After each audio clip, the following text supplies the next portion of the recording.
Last ವಿಡಿಯೋಲಿ tyre ಹಾಕ್ಸಕ್ಕೆ ಹೋಗಿದ್ದು ನಾನು ತೋರಿಸಿದೆ, ಆದರೆ ಅದನ್ನ ಕಂಟಿನ್ಯೂ ಮಾಡಿರಲಿಲ್ಲ. ಅದಾದಮೇಲೆ ನೆಕ್ಸ್ಟ್ ಏನಾಯಿತು ಅಂತ ಹೇಳ್ತೀನಿ ನೀವು. ಸೊ ಟೈರ್ ಹಾಕ್ಸೋಕ್ಕೆ ನನಗೆ ಟೋಟಲ್ ಆಗಿ ಖರ್ಚಾಗಿದ್ದು ಬಂದು ಟೈರ್ ನಾನು ಆನ್ಲೈನಲ್ಲಿ ಆರ್ಡರ್ ಮಾಡಿದ್ದು ಅಮೆಝಾನಿಂದ. ಸೊ ಟೈರು 3200 ರೂಪಾಯಿಗೇನೋ ನನಗೆ ಟೈರ್ ಸಿಕ್ತು.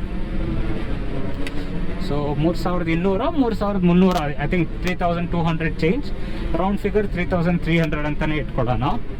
3300ಗೆ ಟೈರ್ ಸಿಕ್ತು. ಇದೇ ಟೈರ್ನ ನಾನು ಆ್ಯಕ್ಚುಲಿ ಆಫ್ಲೈನ್ ಅಪೋಲೋ ಸ್ಟೋರಲ್ಲೇ ಕೇಳಿದ್ದೆ, ಈ ಸೇಮ್ ಅಪೋಲೋ ಆಲ್ಫಾ S1 140/60 ಎಷ್ಟಾಗುತ್ತೆ ಅಂತ. ಅವರು ಹೇಳಿದ್ದು 4200, ಬಟ್ ಬಾರ್ಗೇನ್ ಮಾಡಿದ್ದಕ್ಕೆ 4000 ರೂಪಾಯಿಗೆ ಹಾಕ್ಕೊಡ್ತೀನಿ ಅಂತ ಹೇಳಿದ್ದು ಅವರು, ವಿತ್ ಫಿಟ್ಟಿಂಗ್ ಆ್ಯಂಡ್ ವಾರಂಟಿ ಎಲ್ಲ ಸೇರಿ. ಟೈರ್ಗೆ ಏನು ವಾರಂಟಿ ಅಪ್ಲೈ ಆಗುತ್ತೆ ಅನ್ನೋದು ನನಗೆ ಜಾಸ್ತಿ ಐಡಿಯಾ ಇಲ್ಲ. ಯಾರು ಟೈರ್ಗೆ ಹೋಗಿ ಡ್ಯಾಮೇಜ್ ಆಗಿರೋದು ವಾರಂಟಿ ಕ್ಲೇಮ್ ಮಾಡಿ ಅವ್ರು ಅದನ್ನ ಕ್ಲೇಮ್ನ ಅಪ್ರೂವ್ ಮಾಡಿ ಹೊಸ ಟೈರ್ ರೀಪ್ಲೇಸ್ ಮಾಡಿರೋ ಕೇಸಸ್ಸು ನನಗೆ ಗೊತ್ತಿಲ್ಲ. ಸೊ ನನಗೆ ಅದು ಸೆನ್ಸಿಬಲ್ ಅಂತ ಅನಿಸಿಲ್ಲ. ಬಂದು ಆನ್ಲೈನಲ್ಲೇ ಆರ್ಡರ್ ಮಾಡಿದೆ ಟೈರ್ನ. 3200 ಚಿಲ್ಲರೆ, 3300ಗೆ ಟೈರ್ನ ಮನೆಗೆ ಡೆಲಿವರ್ ಆಯಿತು. ಸೊ ಇದೇ ಟೈರ್ನ ಎತ್ಕೊಂಡೋಗಿ ಅಂಗಡಿಯಲ್ಲಿ ಫಿಟ್ ಮಾಡಿಸಿದೆ. ಫಿಟ್ ಮಾಡಿಸೋದಕ್ಕೆ ಅವರು 200 ರೂಪಾಯಿ ತೊಗೊಂಡ್ರು. ಸೊ ಟೋಟಲ್ ನನಗೆ ಆಗಿದ್ದು 3500 ರುಪೀಸ್. ಪ್ಲಸ್ ಎಷ್ಟೊಂದು ಜನ ಹೇಳ್ತಿದ್ರು ಆನ್ಲೈನಲ್ಲಿ ತೊಗೊಂಡ್ರೆ ಹಳೆ ಟೈರ್ಸ್ ಕೊಟ್ಬಿಡ್ತಾರೆ, ಅದೆಲ್ಲ ಹಳೆ ಬ್ಯಾಚ್ ಟೈರ್ಸ್ ಕೊಡ್ತಾರೆ, ಡ್ಯಾಮೇಜ್ ಟೈರ್ಸ್ ಕೊಡ್ತಾರೆ ಅಂತೆಲ್ಲ.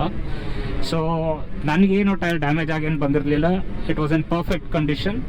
ಪ್ಲಸ್ ನಿಮಗೆ ಯಾವಾಗ ಮ್ಯಾನುಫ್ಯಾಕ್ಚರ್ ಆಗಿರೋದು ಹಳೆ ಟೈರು ರಬ್ಬರ್ ಹಾರ್ಡ್ ಆಗ್ಬಿಟ್ಟಿರುತ್ತೆ ಅನ್ನೋ ಡೌಟ್ ಇದ್ದರೆ ನಾನು ಲಾಸ್ಟ್ ವೀಡಿಯೋಲ್ಲಿ ಆಲ್ರೆಡಿ ಅದನ್ನ ತೋರಿಸಿದ್ದೆ, ಹೆಂಗೆ ಚೆಕ್ ಮಾಡ್ಕೊಳ್ಳೋದು, ನಿಮ್ಮ ಟೈರ್ ಮ್ಯಾನುಫ್ಯಾಕ್ಚರ್ ಆಗಿರೋ ಬ್ಯಾಚ್ ಯಾವುದು, ನಿಮ್ಮ ಟೈರ್ ಯಾವಾಗ ಮ್ಯಾನುಫ್ಯಾಕ್ಚರ್ ಆಗಿದೆ ಅನ್ನೋದನ್ನ ನಾನು ಲಾಸ್ಟ್ ವೀಡಿಯೋಲ್ಲೇ ತೋರಿಸಿದ್ದೆ. ಅದನ್ನ ನೋಡಿಕೊಂಡ್ರೆ ಸೊ ನಂದು 18th ವೀಕ್ ಆಫ್ 2024 ಬಂದಿತ್ತು.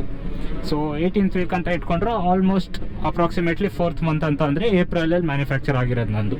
So no worries, April manufacture ಅದು ಮೇ ಜೂನ್ ಎಂಡಲ್ಲೇ ನಾನು ಹಾಕ್ಸ್ಕೊಂಡಿದ್ದೆ ಆಲ್ರೆಡಿ ಟೈರ್ನ. ಸೊ 2 ತಿಂಗಳಿಗೆಲ್ಲ ಟೈರ್ ರಬ್ಬರ್ ಏನೂ ಆಗೋಲ್ಲ, ಪರ್ಫೆಕ್ಟ್ ಕಂಡೀಷನಲ್ಲಿ ಟೈರ್ ನನಗೆ ಸಿಕ್ಕಿತ್ತು, ನಾನು ಹಾಕ್ಕೊಂಡೆ. So this is my Apollo Alpha S1 tyre. ಹಾಕ್ಸೋಕ್ಕೆ ಎಷ್ಟು ಖರ್ಚಾಯಿತು ಅಂತ ಹೇಳಿದ್ದೀನಿ. ಇವಾಗ ನಂದಿ ಹಿಲ್ಸ್ ಕಡೆ ಹೋಗ್ತಿದ್ದೀವಿ. ನಂದಿ ಹಿಲ್ ಕ್ಲೈಮ್ ಸ್ವಲ್ಪ ಉಜ್ಜಾಡೋಣ ಬನ್ನಿ.